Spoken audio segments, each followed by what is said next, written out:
আল্লাহ তাআলার কাছে ফরিয়াদ করি, প্রার্থনা করি যে আল্লাহ তাআলা আমাকে সহি কথাবার্তা বলার তদ অনুযায়ী আমাকে আপনাদের সবাইকে আল্লাহ যেন আমল করার তৌফিক দান করেন। সবাই বলেন না আমিন। তা আমরা যারা উপস্থিত হয়েছি, আসতে পারছি,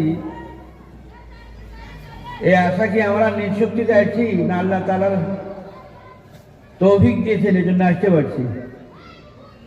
আল্লাহ তাআলা তৌফিক দিয়েছেন এই জন্য আসতে পারছি। আল্লাহ যদি তৌফিক না দেন, বান্দা শত সুযোগ থাকার সত্ত্বেও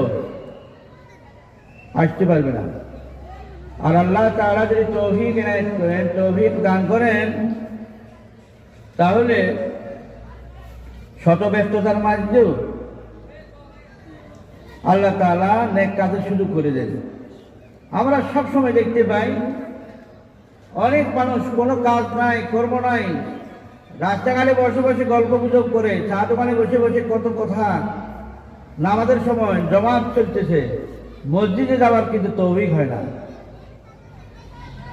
বলেন যে রাস্তা রাস্তা হাঁটতেছে, গল্প করতেছে, চা দোকানে বসে, এটা কি কাজ নাকি? তাহলে অথচ মসজিদে আযান হয়ে গেছে, জমাতের সময় গণাগণি বা জমাত চলতেছে, তার মনের মধ্যে এই কথাই আসে না যে এখন নামাজ, আসরের জমাত চলতেছে, মাগরিবের নামাজের জমাতের টাইম বানা গেছে, মনে আসে। আর অনেক মুমিন মুসলমানকে দেখবেন কত কাজ, শত ব্যস্ততার মাঝেও আর কাজকর্মকে আগ পিছ করে মসজিদে এসে গেছে, মাহফিলে এসে গেছে।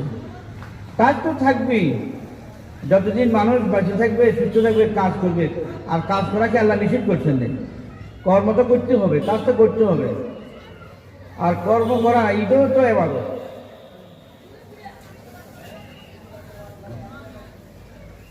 আমরা তো মনে করি শুধু নামাজ, রোজা, হজ, যাকাত এটাই ইসলাম। হ্যাঁ, এটাও ইসলাম, সাথে সাথে দুনিয়ার যে কোনো